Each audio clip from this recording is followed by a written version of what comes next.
Hi friends welcome to रेन्ना समयल इन्नैक्कु என்ன சமையல் பார்க்க போறோம்னா ரொம்ப சுவையான மொறுமொறுப்பான அடை தோசை கூடவே தேங்காய் சட்னி தான் பார்க்க போறோம்.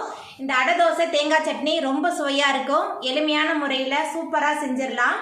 அந்த சுவையான அடை தோசை தேங்காய் சட்னி ரொம்ப சுவையாகவும் எளிமையான முறையில் எப்படி செய்யறதுன்னு வாங்க பார்த்துடலாம்.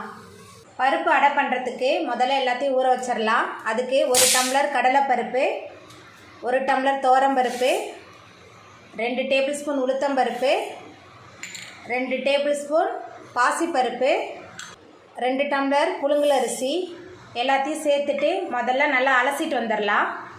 அரிசி பருப்பு எல்லாத்தையுமே நல்லா அலசிட்டு வந்தாச்சு. இப்போ இதில் மூழ்கிற அளவுக்கு தண்ணி சேர்த்துருக்கேன்.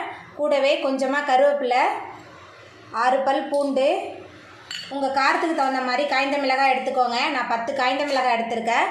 எல்லாத்தையும் சேர்த்துட்டு நல்லா ஒரு 2லேருந்து 3 மணி நேரத்துக்கு நல்லா ஊற வச்சிடலாம். 3 மணி நேரத்துக்கு அப்புறம் பார்க்கலாம். அடைக்கி ஊற வச்சு 3 மணி நேரம் ஆயிடுச்சு.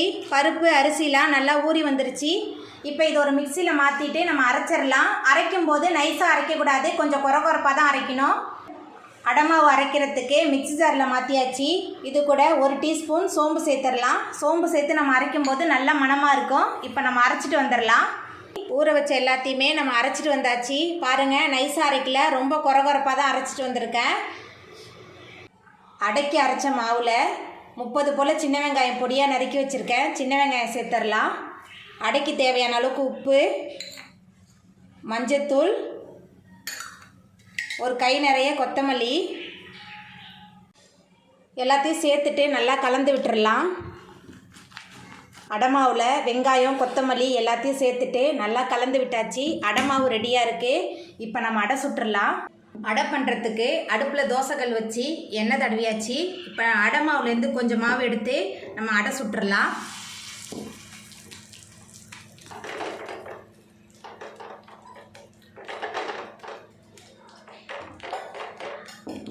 கையில் செய்கிறதுக்கு பயமாக இருந்துச்சுன்னா நீங்கள் கரண்டியில் கூட கொஞ்சம் மாவு எடுத்து நம்ம இப்படி அடையாக சுட்டுடலாம். அடை நல்லா வெந்து வரட்டும். அடைக்கு மேலே சுற்றிலும் எண்ணெய் தடவிடலாம்.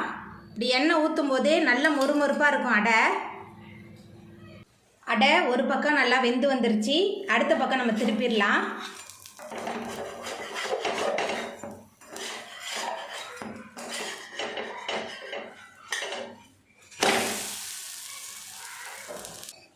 அடுத்த பக்கம் திருப்பியாச்சு. மறுபடியும் சுற்றிலும் எண்ணெய் விட்டுறலாம்.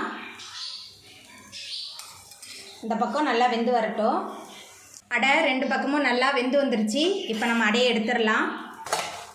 பாருங்கள், நல்ல சூப்பரான மொறுமொறுப்பான அடை சூப்பராக ரெடி ஆகிட்டு. தேங்காய் சட்னி பண்ணுறதுக்கு 1/2 மூடி தேங்காய் எடுத்துருக்கேன். அது கூட 2 டேபிள் ஸ்பூன் பொட்டுக்கடலை, உங்கள் காரத்துக்கு தகுந்த மாதிரி காய்ந்த மிளகாய் எடுத்துக்கோங்க. நான் 6 காய்ந்த மிளகாய் எடுத்திருக்கேன். அதுக்கப்புறமா உப்பு எல்லாத்தையும் சேர்த்துட்டு மிக்சியில் ஒரு ஓட்டு ஓட்டிட்டு அதுக்கப்புறமா தண்ணி சேர்த்துட்டு அரைச்சிட்டு வந்துடலாம். மிக்சியில் மாற்றிட்டு அரைச்சிட்டு வந்தாச்சு. இப்போ தேங்காய் சட்னி தாளிச்சிடலாம். தேங்காய் சட்னி தாளிச்சிடலாம். அதுக்கு 1 ஸ்பூன் எண்ணெய் சேர்க்குறேன். குறைவான எண்ணெய் போதும். எண்ணெய் சூடாயிட்டு இதில் 1 ஸ்பூன் கடுகு, 1/2 டேபிள் ஸ்பூன் உளுத்தம்பருப்பு சேர்த்துடலாம். கடுகு உளுந்து பொரிய ஆரம்பிச்சிருச்சு. கொஞ்சமாக கருவேப்பிலை சேர்த்துக்கலாம். அதுக்கப்புறமா நம்ம அரைச்சி வச்ச தேங்காய் பொட்டுக்கடலை காய்ந்த மிளகாவை சேர்த்துடலாம். சேர்த்துட்டு நம்ம அடுப்பு ஆஃப் பண்ணிடலாம். நம்மளோட தேங்காய் சட்னி சூப்பராக ரெடி ஆகிட்டு. அவ்வளோதாங்க, ரொம்ப சுவையான அடை தோசை தேங்காய் சட்னி சூப்பராக ரெடி ஆகிட்டு. எளிமையான முறையில் செய்யக்கூடிய அந்த அடை தோசை தேங்காய் சட்னியை நீங்களும் உங்கள் வீட்டில் செஞ்சு பாருங்கள். இந்த வீடியோ உங்களுக்கு பிடிச்சிருந்தா லைக் பண்ணுங்கள், ஷேர் பண்ணுங்கள், கமெண்ட் பண்ணுங்கள், சப்ஸ்கிரைப் பண்ணுங்கள். அப்படியே பக்கத்தில் உள்ள பெல் பட்டனை கிளிக் பண்ணிடுங்க. நன்றி.